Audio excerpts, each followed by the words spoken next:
She's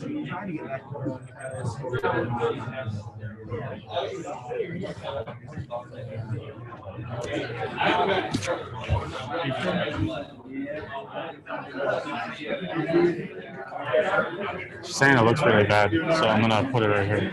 You're just gonna break up the family that way, though. From the left.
Here, one of you guys gonna be sitting here. No. We're just gonna. Yeah, we'll just put it right there.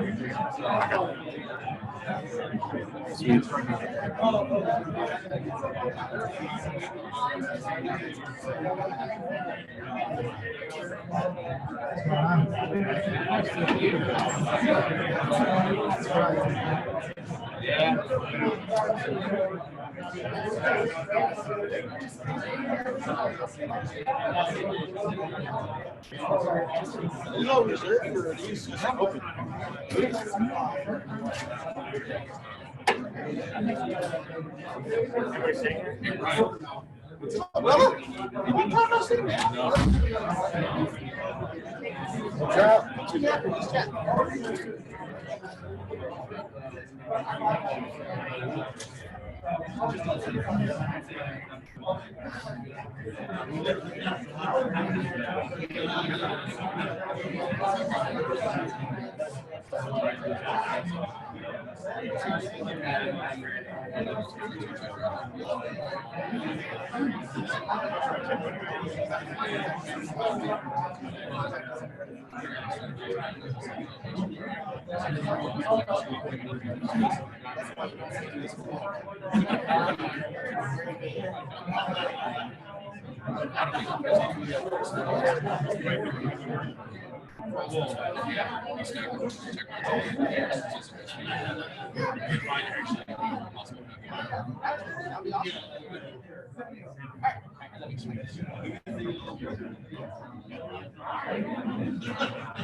Yeah.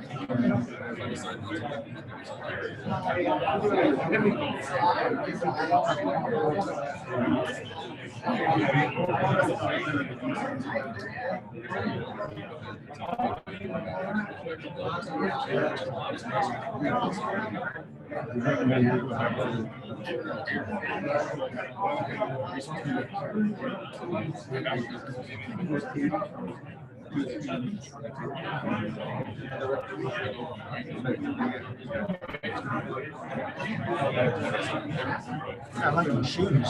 Thank you, man. Yeah, this is nice. Are you familiar with Reebok and the Nanos? Yeah. So these are we had the Nano 10, and then these were the high tops they just released a little bit ago. So I haven't gotten new training shoes in probably 2 or 3 years. I like to ask everyone else first. Yeah, this is super comfy. Thank you. Yeah. We're all going to coffee. All right. Double D's, how we doing? Like to see these bright and shiny, partially covered faces. So thank you for doing that. Thank you for covering your mouths, noses on up, following those protocols that are keeping us safe, following our top two lines of effort, right? Preserving the team, preserving the mission, because keeping you safe and keeping your family safe, right? Our third line of effort is a top of my priority and top of the priority of our command team who's sitting with us today. So our Colonel Johnson is here from the 6th Operations Group. We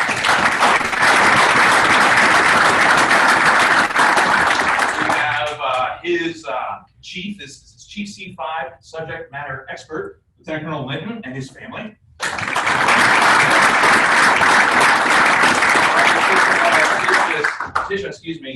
Bryce and Brady, so thanks for being here. It was awesome. I'm watching Brady taxi and his dad. What was that? Was that last week or 2 weeks ago when we were doing your Finny flight? And it was, buddy, you crushed it. It was right on the line. Like that was some expert steering.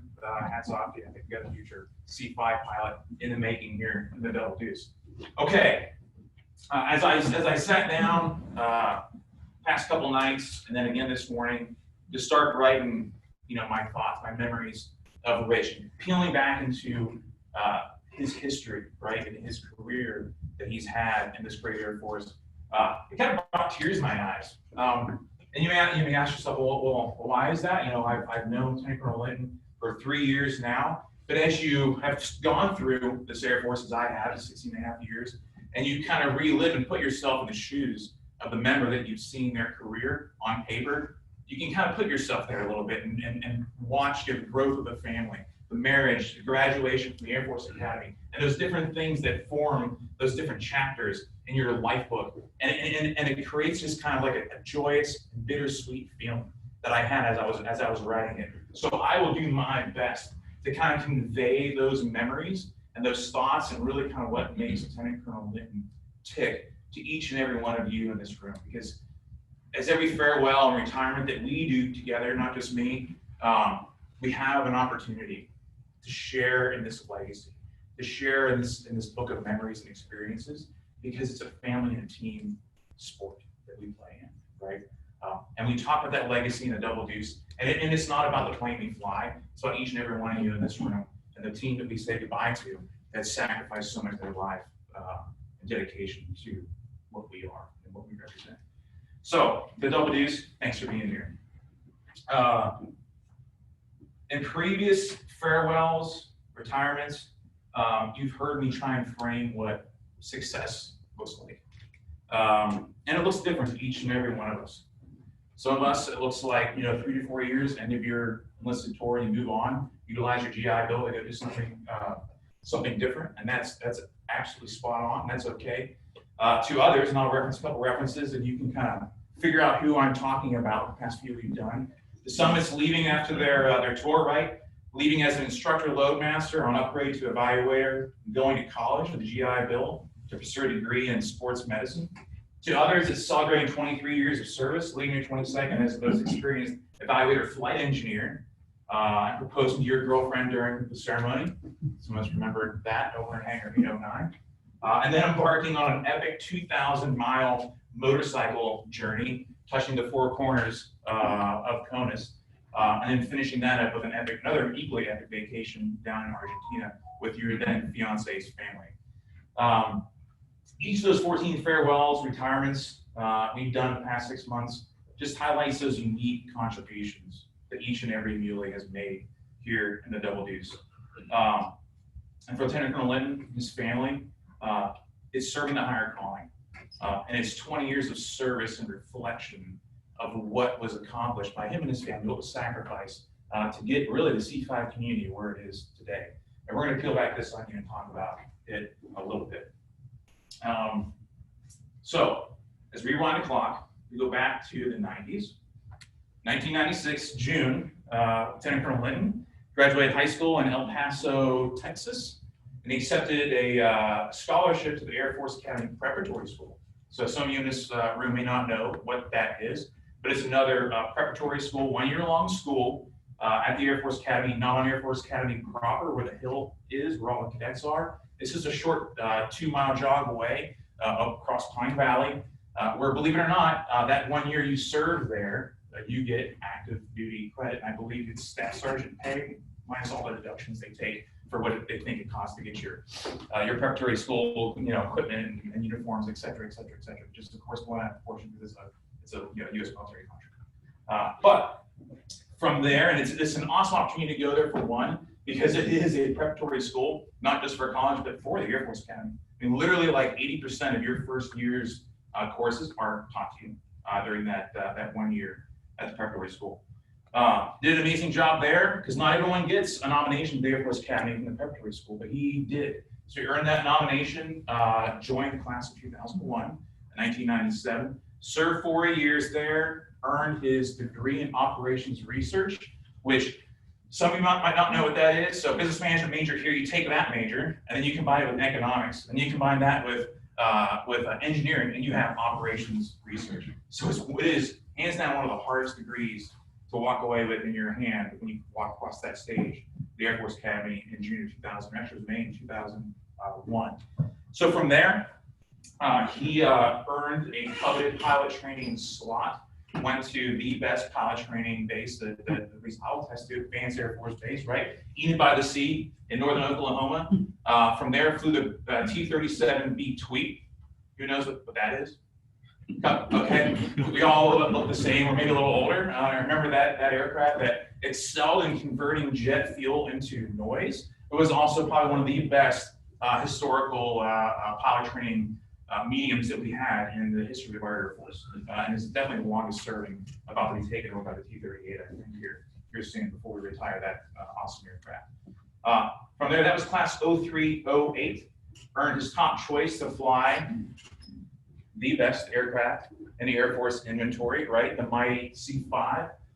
Not only the best aircraft in the Air Force inventory, but the best location, Travis Air Force Base. Not only the best location, but the best squadron in the Double Deuce. I think at that time, the 21st was still flying C5, so he came to that squadron, right?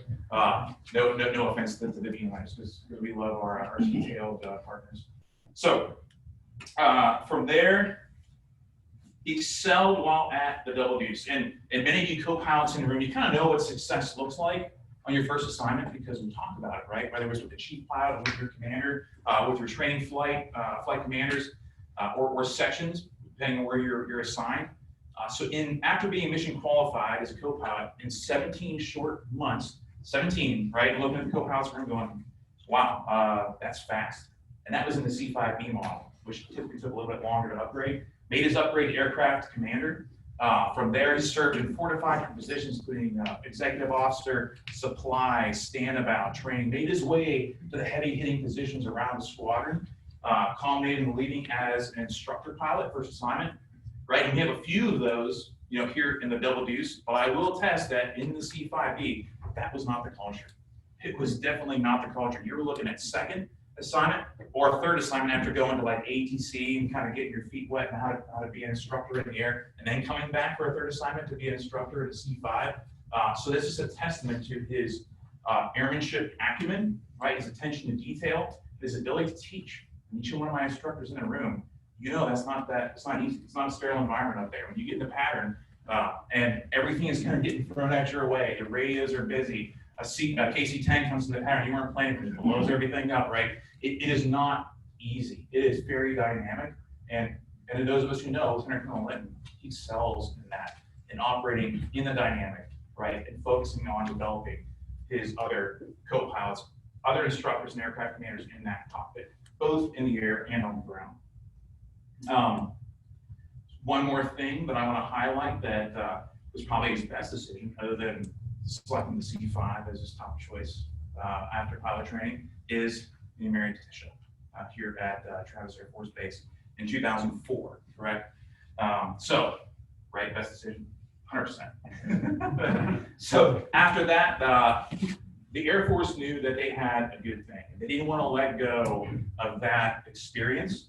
So why not take that individual and take them down to the center of excellence, the center of experience, if you will, in the C5 community at the FTU, Kelly Air Force Base, Linton. So moved there in 2004, or excuse me, not 2004, I apologize. That was in 2008. Went down to San Antonio at the FTU. There was part of a myriad of different programs, part of the conversion of the C5A and B to the AMP program. Many of us, and again, in the room don't know what that is. That's the avionics modernization program. So in the C5A and B, it was all analog. Totally analog, totally 60s, 70s, 80s technology, an amalgamation of sections and quadrants of that aircraft that was very Lockheed. But with the avionics modernization program, which we see today, is very similar. Lieutenant Colonel Linton was instrumental in getting the crews and the cadre down there spun up and ready to operate that new aircraft, because it was a big transition. Most notably, for those that study the C5 crash in Dover, right? It was a transition of the tapes, right, from the engine readouts to the dials, which led to part of the reason why that aircraft led down that chain of events and crashed. So, huge accomplishments down there at Kelly Air Force Base. Once again, he upgraded again in a record time to evaluator. Was one of the top evaluators, and as far as a sortie and student production standpoint, was one of the top producers at the FTU as active duty, right, as an associate, because not only was he flying on the flight line, he was also doing a lot of things behind the scenes at Deck 6 as SimCert and the myriad of other programs that I've already talked about that occur down there at the Center of Excellence and Experience. So Fred was about to get a major overhaul. And I think many of us are tracking when that started in the early teens of the 2000s. And the Air Force essentially said, okay, who do we have in our talent pool that's available to help us do operational tests and evaluation of these C5M modifications? Because we can't get this thing wrong. We're taking the inventory down from 113 to 52. Those 52 aircraft need to be spot on, right? The tactics, techniques, procedures that we're going to formulate in the dash ones and other myriad of AFIs and regulations we follow, AFMANs, has to be right. But it has to be all based off that test and evaluation that is done with a level of attention to detail that not many aircraft commanders, evaluators, instructors have in the C5. So who do they pick? None other than Lieutenant Colonel Linton to go down to Eglin Air Force Base, be part of Detachment 2, that operational test and evaluation of the C5. While down there, he did a myriad of things, impressed many people, culminating in his selection of FGO of the Year, not just once, but twice, back to back. That's a big accomplishment. You're talking about a massive win in Eglin Air Force Base. So you may ask yourself, or ask Rich, and I did when we sat down and talked, like, wouldn't that be enough, Fred? Is it time to really try something different? And if you ask him, he's like, heck no. I love this jet. I love this team. I love the people. that fly this mighty aircraft, I want to do some more. So after all of his accomplishments, both on the ground, leadership in the air, what the Air Force do, come on back to where it all started, in the Double Deuce. So back to the Double Deuce, where you started and you were the chief standout for us. We're going through the big transition. If you remember in the 15, 16, 17 years, we were going to the M model, right? We were the last base, along with Kelly, to get that transition all accomplished. And who better than to bring back Lieutenant Colonel Linton, who was instrumental from the bolts and nuts part to get this thing back online and flying operationally. It's a huge spectrum, starting from OT&E, getting the aircraft fielded with crews that are ready to operate on the out system, right? With all the support and different things that are thrown your way when you guys are going out there crushing the mission, right? Hacking the mission.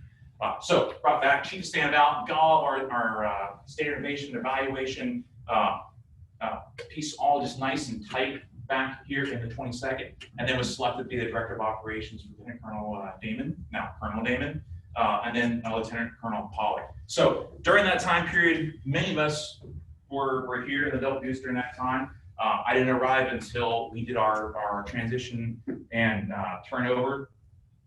But as far as things that were accomplished during his tenure here, there's a few I just want to highlight. One was that model transition we talked about. Another that we haven't done in a while is the multimodal stage operations, right? So it's been over a year, guys, since we've done it. Many of us in the room really don't know what a multimodal stage operation is, and we're going to work on that. So we may have one coming up here in the next few months. We'll talk about that, the all-call after the retirement. That there's a lot that goes into that. There's a few, I'm trying to see in the room, who are previous stage managers, one being me. It is probably one of the most stressful jobs you will have, because you have multiple 4-star higher headquarters general officers that are watching this multimodal operation work. Why? Because as we are moving our supported battalions and brigades in and out of the AOR, both Iraq and Afghanistan, essentially the transition needs to be seamless. And with that transition, that seamless handover, right, that transition of authority has to go just right. To do that, the stuff has to get there on time, right? And if there's any delays, we have to have a backup plan, and a backup plan to the backup plan. And as you guys have seen on the road, when you're operating with Fred doesn't always cooperate. And someone has to be there behind the scenes to make sure that goes through seamlessly and communicate all of the little bugs along the way with the solutions up the chain of command. So no less than 4, maybe 5, I think you were overseeing those multimodal operations. And if you look at that time period, that was a huge transition in Afghanistan, Iraq, right? And also as we were working in the Levant region, so a lot of maneuvering that was going on that had to take place, that Lieutenant Colonel Linton was instrumental in. And some of us in the room that were there know that. I'm seeing that the head nods going up and down. So that's another one. The James Webb Telescope, right? So it's also been a little bit since we've done another SCUM move, space cargo mission. But that James Webb Telescope move, 2.8 billion in and of itself, and 27 million or billion total with that program, was moved on the C5 amongst lots of other different cargo moves, some data mass, some not, that we accomplished under Lieutenant Colonel Linton's tenure. And here's the thing that comes down with that, is selecting the right team to make that move happen is absolutely critical. And that gets into the HR element of what you do as a director of operations that we started talking about as I was making my move in 2018, knowing I was coming to replace, fill these massive shoes to come here to the Double Deuce. But that HR element is another area where Lieutenant Colonel Linton excels in knowing what his team is comprised of, how to not just you can't always take your top folks and put them in one cockpit because, oh yeah, by the way, we have another mission that's going on, not just moving space cargo, but other things. But how do you formulate that team from an HR standpoint that they complement each other, right? Where someone's strengths and someone's weaknesses are covered, right? Because everyone has different strengths and weaknesses and different things they focus on and different expertise they hold, along with the quals, obviously, that he was actually instrumental in. Flawless safety record during that entire time. Those over 2 years of being a director of operations through 2 commanders, and everything that we accomplished then. I started alluding to our turnover, and that's really when I got to meet Lieutenant Colonel Linton in 2018 when I showed up. The first impression that I had was, holy smokes, this person's got it together. A 200 member organization at that time, right? And we've grown, that's operating around the world dynamically, 24 hours of the day. And the commander, right, Lieutenant Colonel Pollock, said to me, like, I don't worry about ops because Rich has got it. And I felt that when I walked in and I said, holy smokes, I've got some big shoes to fill. Everything was tight. The team knew what they were doing. They're operating on all cylinders. They knew what their mission was. They also knew what the vision was going forward to accelerate this team, and really kind of was the grassroots of where we are today with Ops Next and Squadron Next. That Lieutenant Colonel Linton really stood up.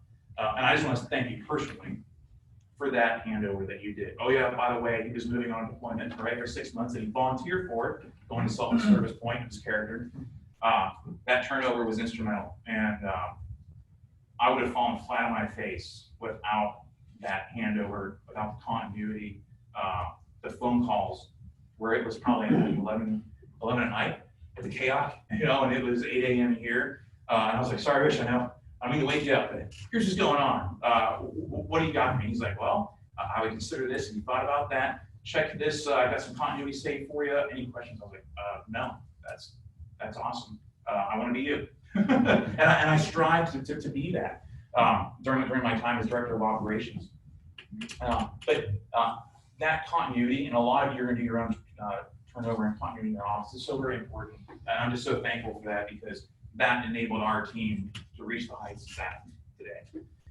During our outbrief that I do with everyone who's leaving, everyone's retiring, I ask a series of pretty standard questions. And really what I'm trying to get the heart at is, I think I know the person, but I want to ask a few questions to evoke a little bit more and kind of get inside their head so I can really encapsulate their memory that they had, not only in the double deuce, but their service to the nation. We're talking about our retirement.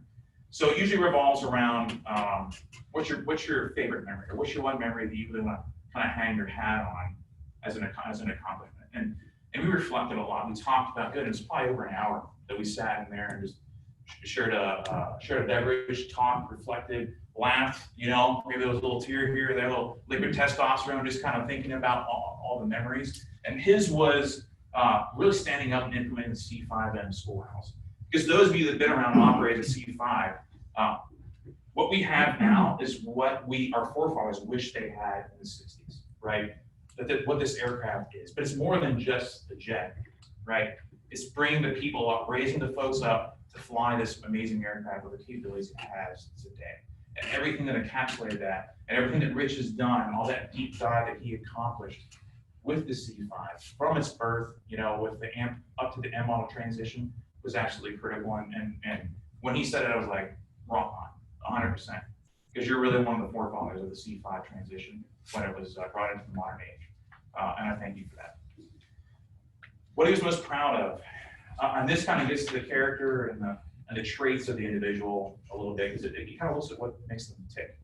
And for him, it was recognizing others' individual accomplishments, most notably, specifically, the service that we do. And that's a time-honored tradition that we hold dear in the C5 community, and really in Air Mobility Command. When you reach that upgrade where you're going from so a qualified instructor primary to, or for a primary to instructor, or when you go from the scanner to sit in a panel to instructor again, or to aircraft commander for our pilots in the room. We just did one with Cody Morgan, right? And seeing all that hard work, that combination of effort that Lieutenant Colonel Linton poured in, whether it was crafting those AFMANs or that OT&E testing, or actually flying around the world with that member, to see it culminate in that success, planting those seeds, the trees that you get to see blossom. And some of those seeds that you planted, you won't get to see grow. And that's the bittersweet part of all of this, of what we do, is that you sprint to the end. You sprint to the end because you're going to plant those trees into the day you walk out. You're going to plant those seeds of those trees into the day you walk out. And Rich Linton 100% did that. And then once again, now as the commander of this amazing organization, that is what I want to be emulated. And we do it. We do it day in, day out. But I would be remiss if I didn't highlight him for that. Advice. That's what the last question I asked. Like, what would you pass on as sage advice to this team? Or something I carry on when I talk to other individuals of other organizations that I want to pass on, add to my toolkit of mentoring and coaching if I can, as best I can, to honor him. Is he said, never stop learning and always strive for feedback. And that seems like, okay, I get it, but executing that is much different. Never stop learning, because there's times, those surfboards we talked about, where you're like, made it. Aircraft commander, instructor, evaluator, top. There's nothing higher than evaluator. I've made evaluator. I can kind of sit on my laurels, take a break, enjoy what I've done. And yeah, we do that. But from a growth mindset standpoint, it's not the norm, right? That growth mindset to say, I'm the evaluator, but I'm going to be a young evaluator, and I know I can be better. And not only am I going to be better, what does this team deserve? This team deserves the absolute best. And that's where Lieutenant Colonel originally emulated that thought. It's part of what makes him tick. And it's also what the legacy is that he's going to leave behind. 4,300 hours, let that resonate with you in the C5. If you were to add on to that, the brakes, or time rant we talk about, right? Waiting on the brake to get fixed with an E-tick, you could probably double or triple that number in time in the C5, right? 620 combat hours, 300 plus combat support hours. You're talking about a godfather, if you will, forefather, the long blue line we reference, that is Fred, that is the C5. And I'm just proud to serve with you. I'm proud of knowing your family, your amazing family's been part of the Double Deuce Greater family, because that's what we do too. It's not about just us sitting in the room, it's everyone else that's sacrificed along the way. And Tisha and the kids, I just want to thank you for that. Because there's been some tough times, right? But there's also been some joyous times. And this is how much I want to go. Let's make it official. All right, publish your order. Attention to orders. Department of the Air Force, Special Order Number Alpha Charlie 015880. By order of the Secretary of the Air Force, you are relieved from active duty. 22nd Airlift Squadron, Travis Air Force Base, California. Retired effective 1 January 2021. Per AFI 36-3203 and the grade of Lieutenant Colonel. Woo!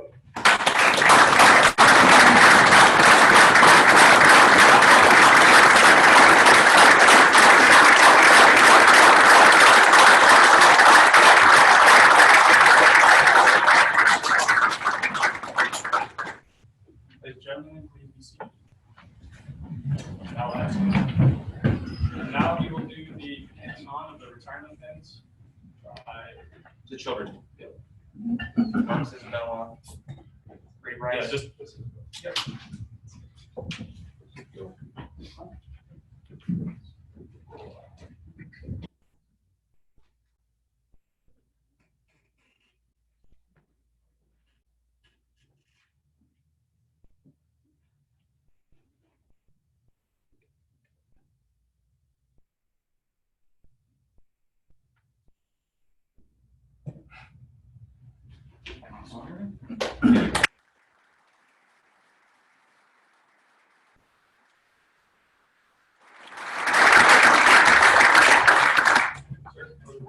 All right. Well, thank you everyone for being here.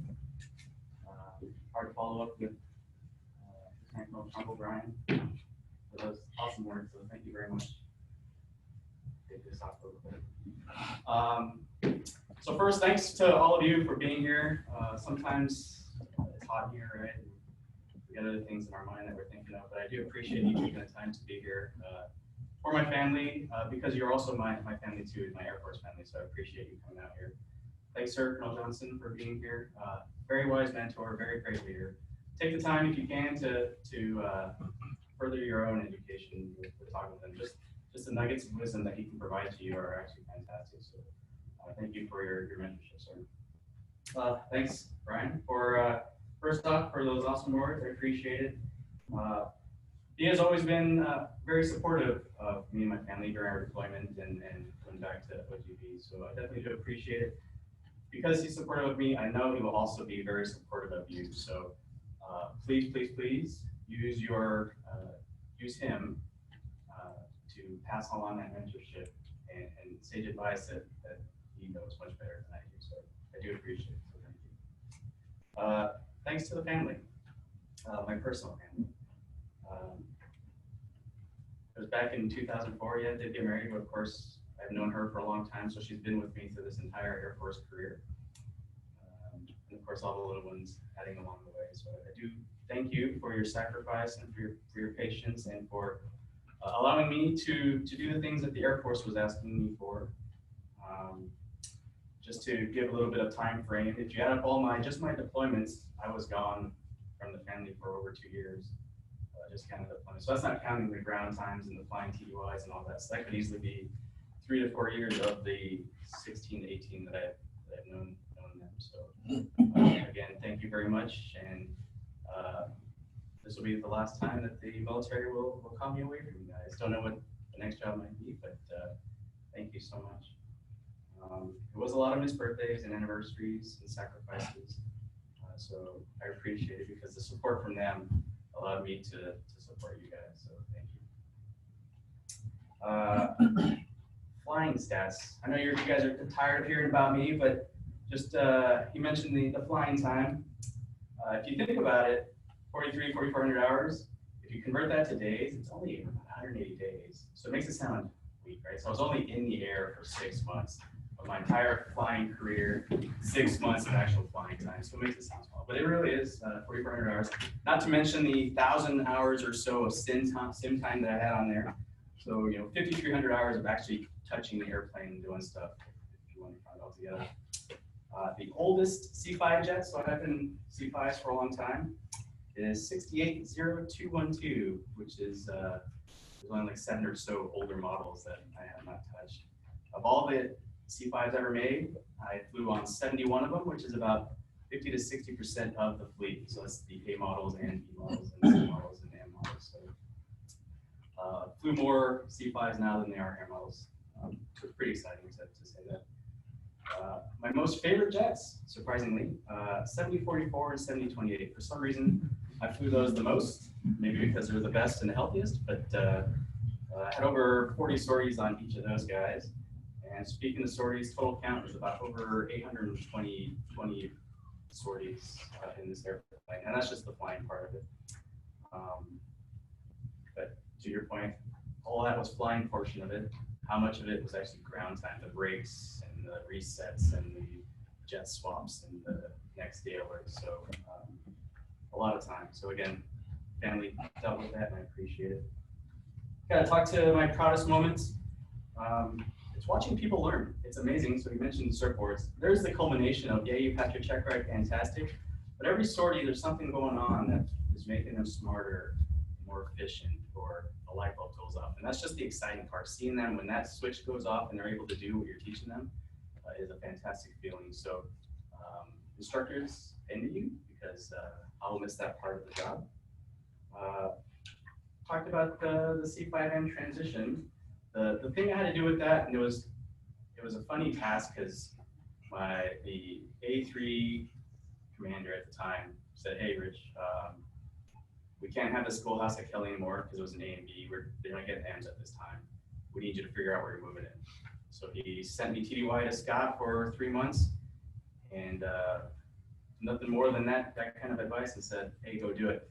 So I had to meet with all the different functionals, meet with the bases, and that's how the Dover C5M schoolhouse got moved. It was that 3 months of work, briefing all the way up to the 3-star to get that approval. So of course the reserves hated me a little bit after that. So because I got ripped away from Kelly, but they were able to fight it back with their unions. They're very stubborn. They pulled it back from Dover. Now it's back to Kelly, where you guys humanitarian missions. Those are very exciting. They're few and far between, but I was very proud to do those. Did the Hurricane Rita evac out of Houston, flew all those guys up to Kelly, and then I flew a humanitarian mission from I guess Japan, going all to Sri Lanka, delivering food and stuff to those guys. So that was a very cool mission set. And then of course the mission sets, right? Like the secret missions that no one can ever talk about, humanitarian missions, just the normal missions that we do. It's getting so normal that we call flying to Afghanistan, right? Oh, we're doing another Afghanistan run. But don't let that fool you, right? Things could turn on a dime, and it just takes one lucky rogue guy to change our tactics. So please stay on your toes. Please stay in the books. I don't know if Chief Referee is here. I guess I may have kicked him out of the seat, but I don't know if you know this, the reason he's a chief today is because he was my first troop when I first joined the Air Force. So when I saw him, I was like, okay. The harder times in life, not that I'll miss these, but they make you who you are. The 24-hour days, right? The C5M is a lot more efficient than the old A and Bs. I could get a day off easily with the A and B model. Even if I flew the 24-hour day, I know I'd get a day off, catch up, and then fly another 24-hour day. The M is very, very efficient in the fact that it breaks hard at all. So it'll be a 24-hour day, in crew, a 24-hour day. So that's rough, right? It's rough on our bodies. So I won't miss that at all, but I'll leave it to you young guys and girls. Another thing that was hard for me was learning that it's impossible to please everyone. So I don't take that lightly. I learned that either flying the aircraft or being as a DO of the squadron, there's just sometimes the decisions you make doesn't make everyone happy. However, don't let that be the stopping block from you trying to continue making everyone happy. So you should continually be trying to make all the population you're working for, whether it's the crew or whatever you're working for, as successful as they can. So take that feedback and make it better. Things I'll miss, flying the C5, of course, right? Love doing it. I told Brian as soon as they open up a civilian slot, call me first because I'd love to come back. I'll miss AR. We don't do that anymore. It's all just training flights now, but back in the day, knowing that the stress of I need to get this AR, the mission's not going to happen, or I'm going to delay the mission another day, really puts a toll on the old mental faculties there. But I'll miss that. I'll miss the people. Everyone I ever talked to say, what do you miss most about the military? They don't say the job, they don't say the things I do, they don't say the airplanes I flew, they always say it's the people. So I definitely agree with that. I'll be missing flying with all of you guys. I'll be missing the stories. I'll be missing the awesome adventures we have out on the road. So don't take those for granted when you're out there. Please definitely live life to the fullest. And then I'll miss the opportunities to fly with those that I didn't fly with. I do enjoy meeting new people. I do enjoy flying with those that are good at flying. That just flown with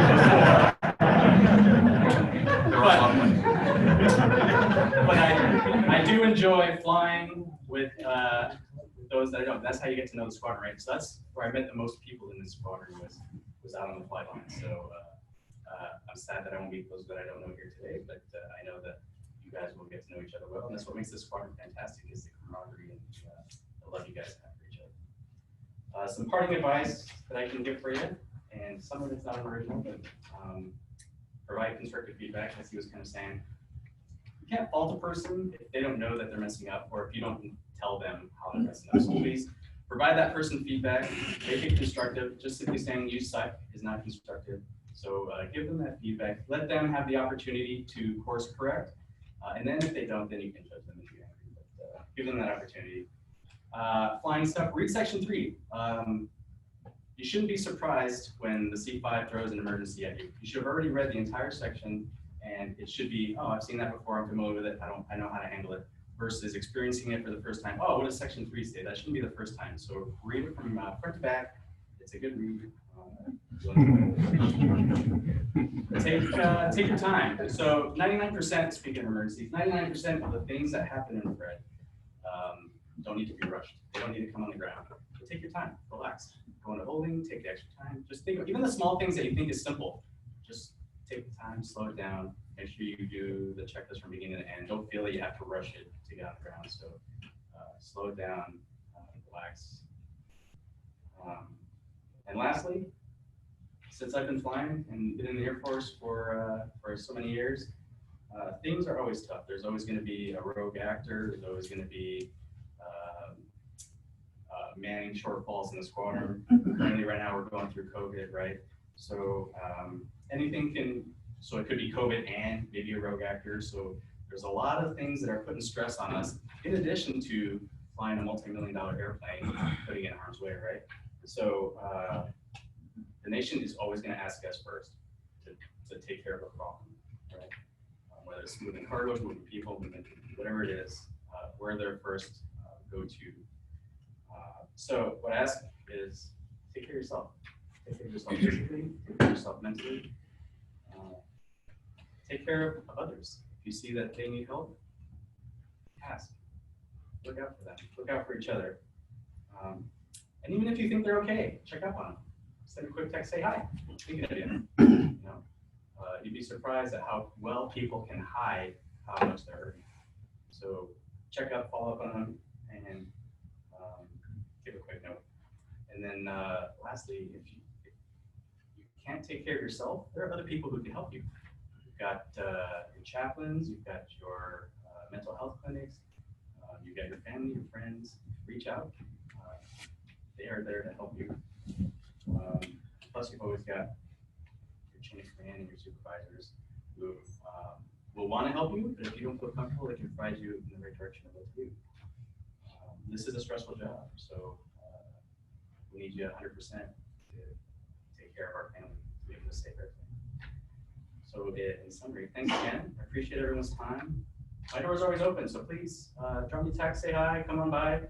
Sorry we couldn't do any food or drinks at the end, but you know, times are different these days. But if we meet up later, first round's on me. I appreciate it. And if there's any way that I can help, personal or professional, don't hesitate to reach out. I want to be there for you guys as well. So this doesn't mean I'm done with you guys. I want to continue helping you guys. So with that, again, appreciate it, and again, thanks for your time.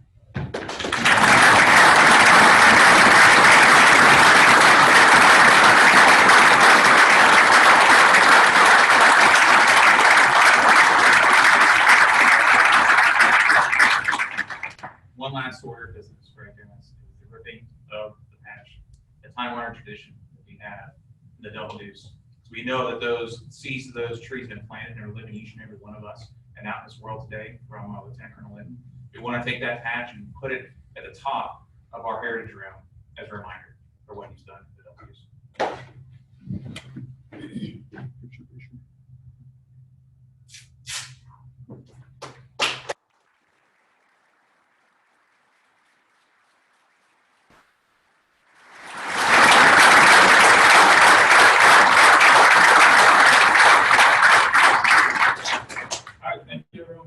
We're going to take a short 10-minute break before we commence alcohol. And just a reminder, please wear your mask. Come on, bump elbows, guys. See my pleasure. You good on time? I have a 10 o'clock individual session.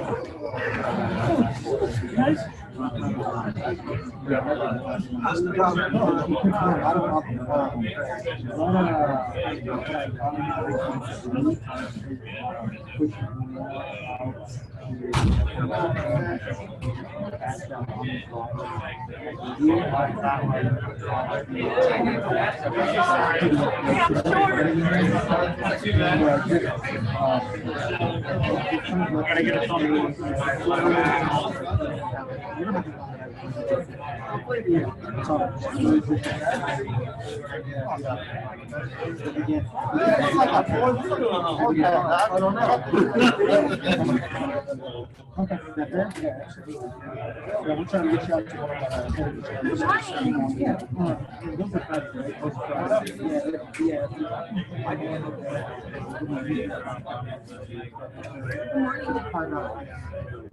Okay. Sound good? Yeah, I think it's very clear. I appreciate you coming by. Absolutely. What's going on? How you doing? Oh, I'm doing good. What was that? Doing good?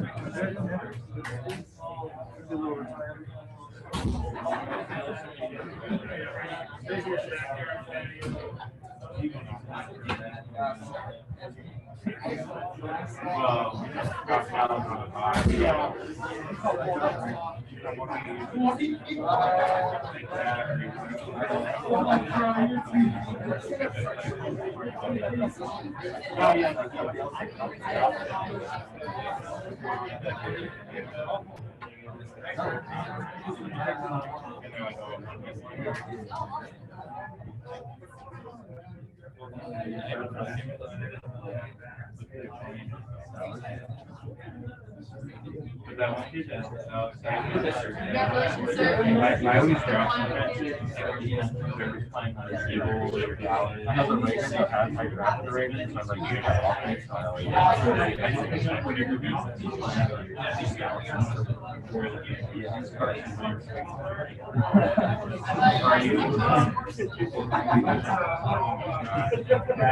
every time you touch the ball, I'm like, you get to No, I did well. We're placing them this week. I never understood that. I see it in the playoffs. You guys are warm on. We're going to the playoffs, man. It's not bad.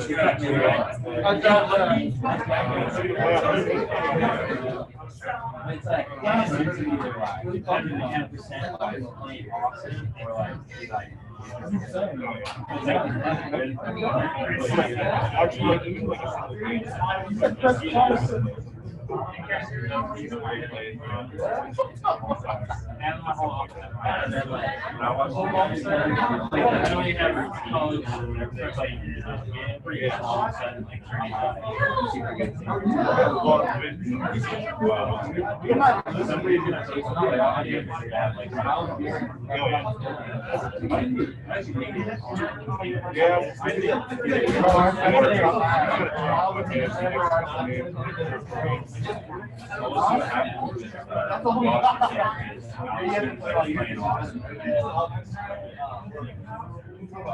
we got the Browns.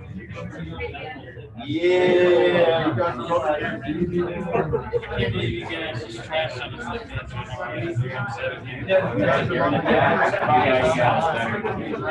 What's his name? Goddard. That new guy.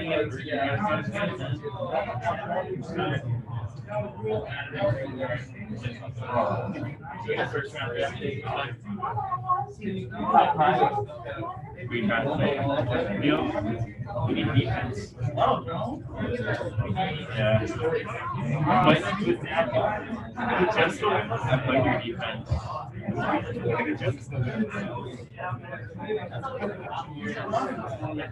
Yeah, they're really bad. We should have taken.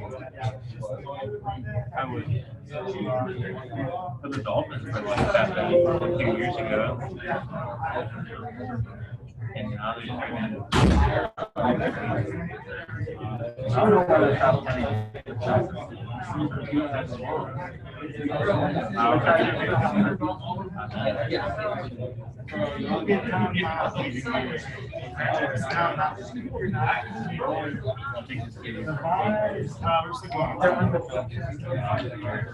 I think they stayed with their.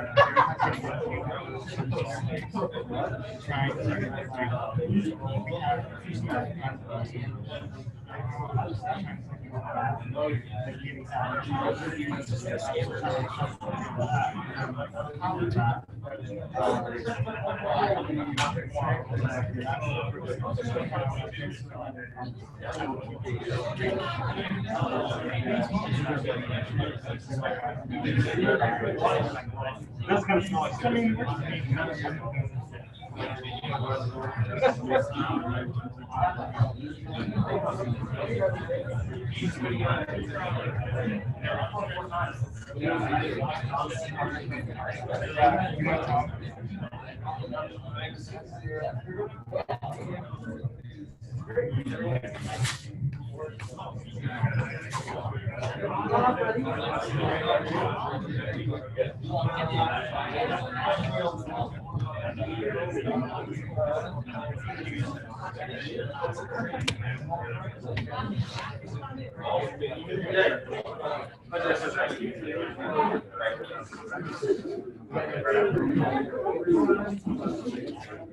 Well,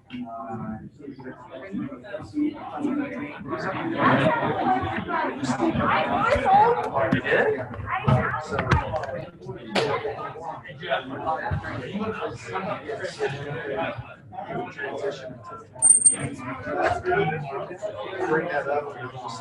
Go more central.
Do that, or you're just flying by, or something, you know.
All right, double dudes, have a seat. Let's get this hall call, famous call, rocking and rolling. It's hot here. It's hot here, so we'll try and keep this thing moving, right, guys? We got a great rest of our day.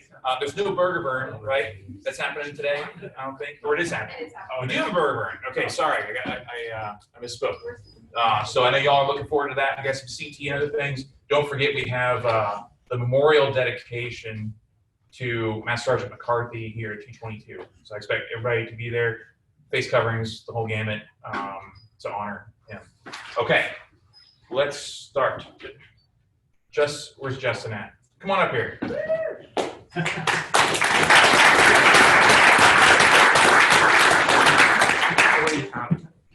a good picture. That must exist on the internet somewhere, and I have to go like Facebook.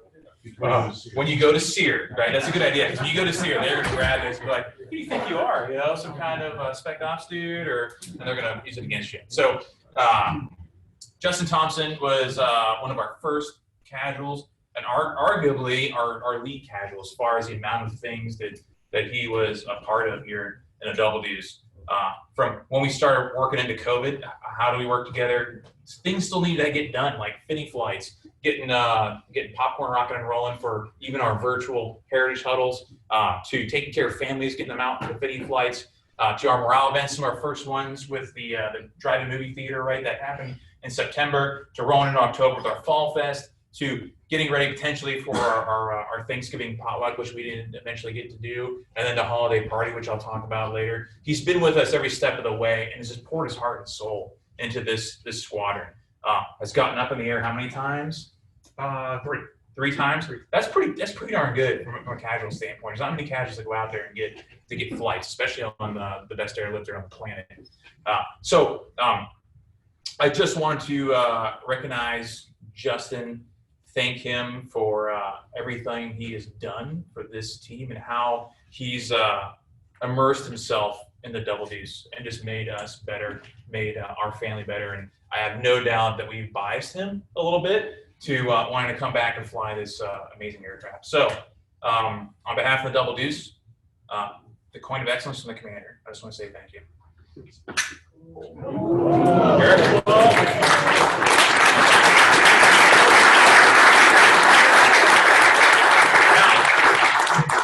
We're not done yet. One more thing, we want to recognize him with publish the order. Attention orders. This is to certify that the Air Force Achievement Medal has been awarded to Second Lieutenant Justin E. Thompson for outstanding achievement 26 April 2020 to 1 December 2020. Second Lieutenant Justin E. Thompson distinguished himself by outstanding achievement while assigned to the 22nd Airlift Squadron.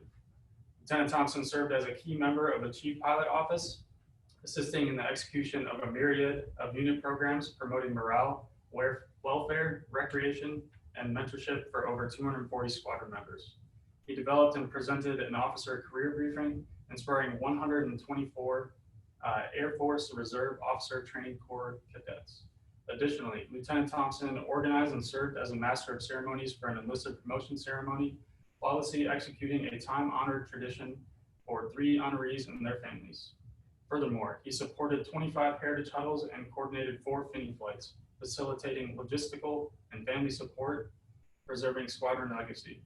Finally, Lieutenant Thompson contributed over 4 dozen man-hours executing weekly unit fundraisers, the squadron holiday photo event, and drive-in movie night, ensuring morale in spite of coronavirus restrictions and raising over $3,000 towards unit programs. The distinctive accomplishments of Lieutenant Thompson reflect credit upon himself and the United States Air Force. Senator, face.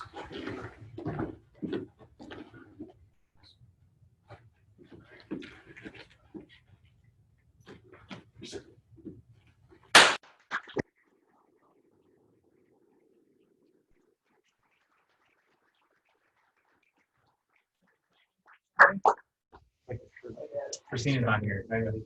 Oh, it's what we're gonna do.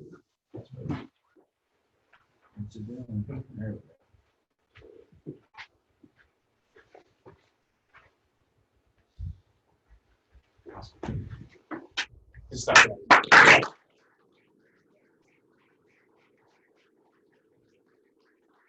Hey, we're not done yet, man. We're not done yet. I love embarrassing people. So, that's you guys. So, those of you that have known, casual officers before, this just doesn't always happen, right? Typically, they show up, they do their thing, maybe get a coin, a thank you, a handshake, high five, go to pilot training, become one of us. But this is unique, and Colonel Kramer has been mentoring Justin along the way. We've talked about these casuals and what Justin's done. He's kind of gone above and beyond. So I just want to make this opportunity kind of a hallmark to start his career, because it's going to follow you, right? And when you get to JSCPT and you get your first assignment, and they look through your record and be like, oh, he's already got a medal? Like, what did he do, right? And it starts with that dedication to this team. So, a few words. I'll keep them mercifully short, but because thankful doesn't begin to cover what I feel right now.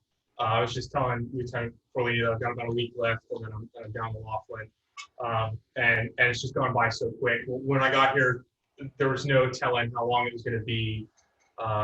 We got picked up on the pilot side. It's supposed to be a long time to EAD. They didn't say it's going to be 11 months, but that's what it turned out to be. And then finding out I was finally going to come on active duty, but I wasn't going to my base. I was going to come to Travis instead. That actually worked out really well. I can say that for sure in terms of getting a really good deal. But just thankful. Thank you, Colonel Kramer and Lieutenant Forlini and the Chief Pilot's Office. There was no requirement for this assignment to have been as good as it's been. I could have stuck me in some basement somewhere just shredding paper, and I would consider myself lucky just for that opportunity. But instead, I've got to do so many things that I know a lot of the other casuals, not only on this base, but at other bases where they are in the basement somewhere shredding paper. They're super jealous, and I try not to rub them too often. And this is really just icing on the cake. And so thankful is definitely what I'm doing right now. And the best way I can repay everyone in this room, from the Chief Pilot's Office, and Lieutenant Mafia, and all people who have been so good to me, is just take some of that Muley excellence that's hopefully rubbed off and go down to UPT and just crush it. So just thankful for everyone here. Hell yeah.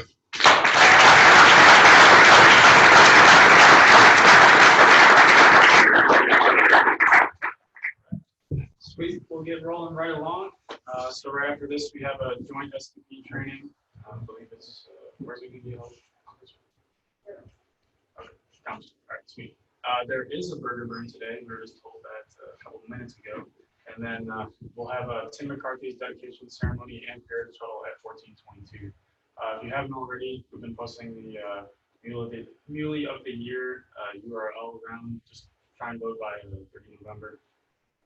In upcoming holidays, obviously we have Thanksgiving and AMC and the day. Speaking of the holiday, if you haven't seen this, I believe Colonel Trumbull posted it or sent out an email.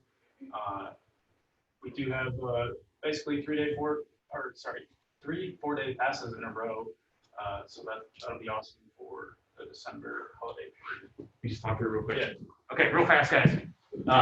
So the reason for this is I want to maximize your time off, okay?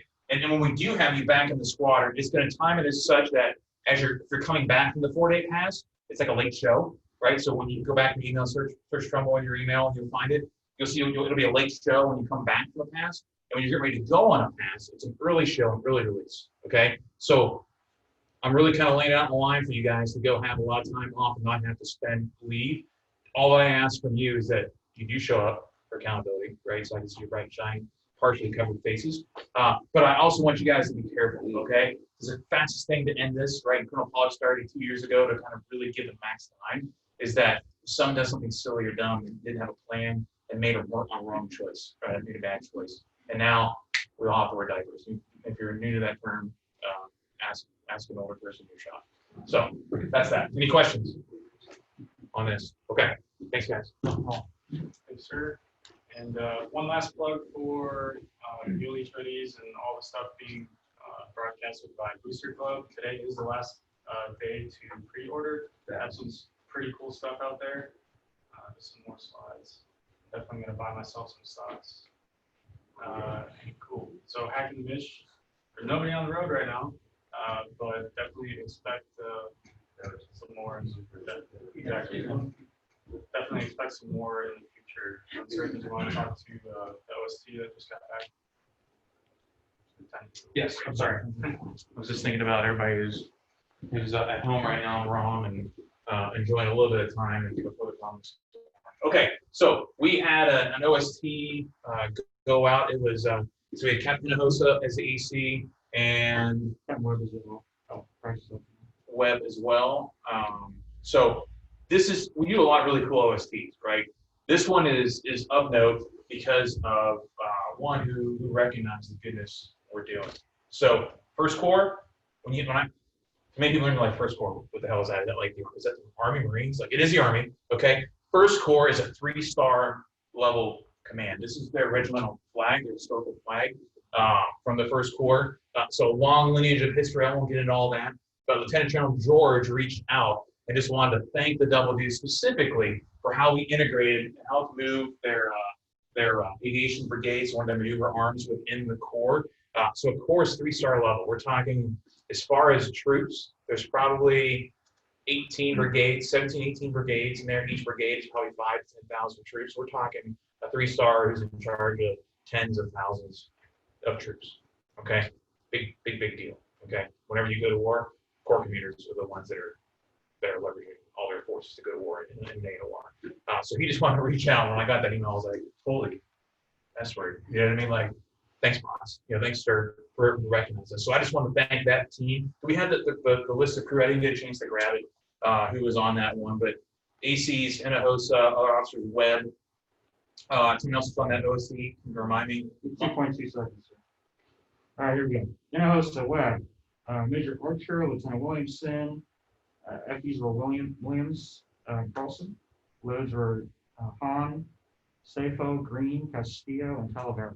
Awesome.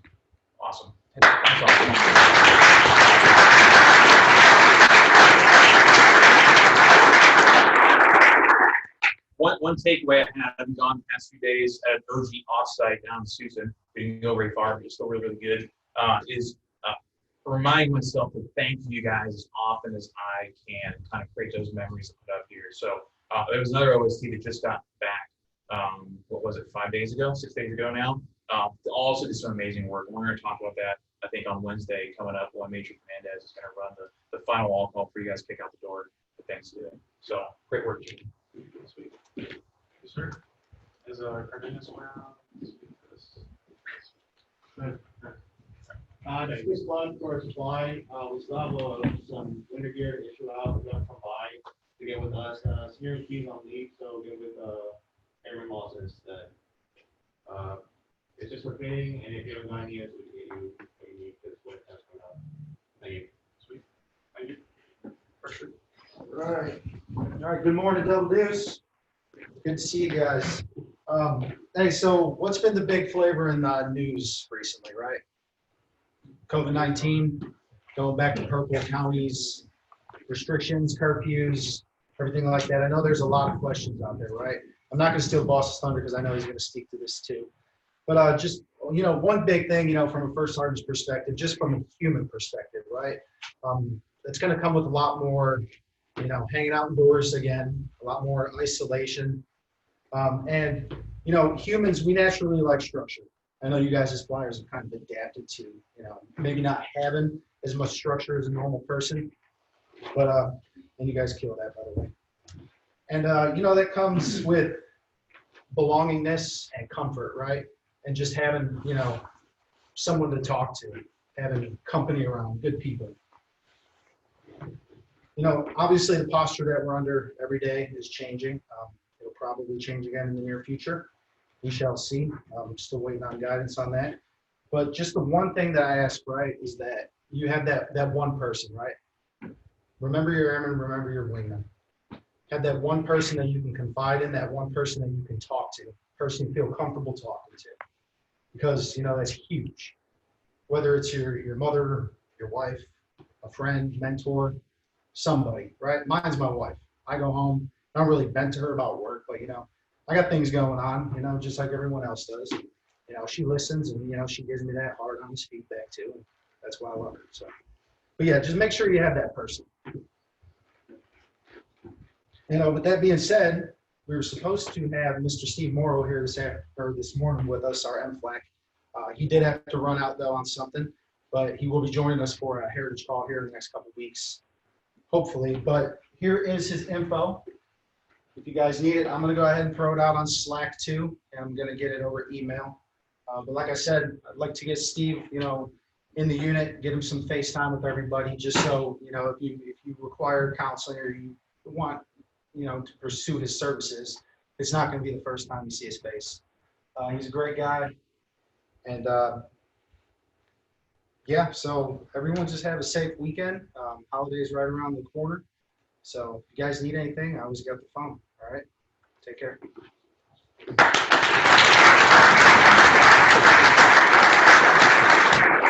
Hey, Rob Waters, you in the building? All right, step on up there, Rob. Where's Waters in? Get up there. Get up there. Down. All right, here we go. 50 hitters for the month. These two guys. You want to talk credibility in your craft? Here's one set. I hope it fits you guys. Hope it fits you guys. Wrong one. There we go. Wrong K-Rob. So you guys want to talk credibility in your craft, right? It's these two top evaluator load masters that we've got in the squadron, essentially running the formal training unit in an operational flying squad. I'll just remove the word essentially. They are running the 30+ load master students, continuously improving processes back in training, while also crushing it on the road and parlaying their wisdom to our younger load masters, right? Also innovating, not accepting the status quo. Who's used the VR headsets? Any of the load masters? So some of you in the room. So that's a new way of learning, right, for the new generation. And I know K-Rob's had a huge hand in that piece. So huge round of applause to these guys.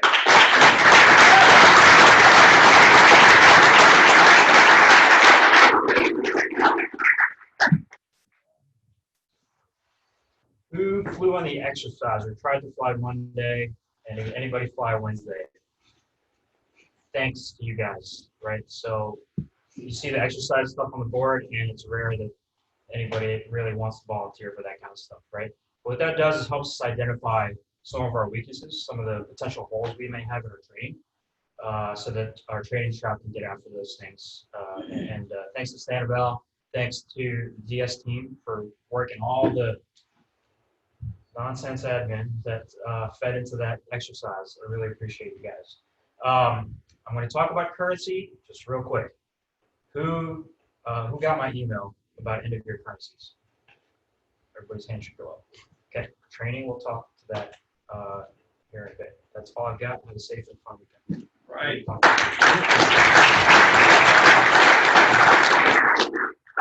Yeah, sorry, I'm not reading the slide, but. I'll just talk about it now. All right, so end of year currencies. Holy crap. We only have a few short weeks to get after it. And it's your personal responsibility to get it done. So they've already sent out an email that started Carlson. He sent an email out. Mr. Fernandez sent out the email out. So it's your responsibility to get that done. So my ask, and it's really more of a tell, is by the end of the day, you guys need to go over your ITS. You need to review what things are due by the end of the year. So that's ground items, flight items.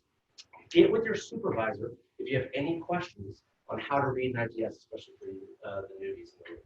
Okay. If it's a question on when or where to get the stuff done, talk to the ops scheduling team. Okay. If it's a question of how to get it accomplished, talk to the DOT team. But first, I want you guys to route that through the supervisor to make sure that if you have any questions, hopefully they can address that. And I'm not bombarded by 200 people. Does anyone have any questions about that? Okay, you guys have got to get after it. Okay.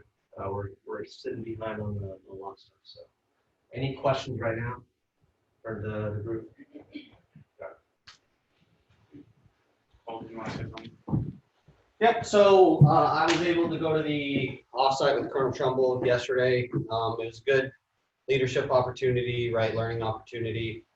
One of the things they talk about is feedback, right, how you give feedback. So in the STRP, doing your ACA, you try not to make a judgment, right, you try to identify behavior. So that would look something like this. The situation, the SBI, right? That's the format. So the situation, your currencies are overdue, right? I told you to get your currencies done, right? So the behavior is, told you to do your currencies, you didn't do your currencies, right? The impact is that you're NMR and now we can't fill missions in, right? As opposed to like, you're lazy. Do you see the difference there, right? When you do this, this thing happens and here's the impact, right? That's actionable, objective feedback instead of like, this guy's lazy, he never gets anything done. It's like, well, what doesn't he do? Well, he didn't do his currencies when we told him to do his currencies, right? So just a quick refresher on feedback, right? That's the always learning mindset that Colonel Linton talked about. So that's just something I wanted to pass on to you guys.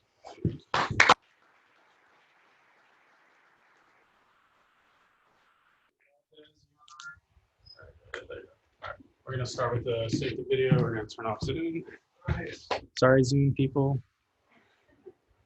See ya. And for anyone who's curious, the reason that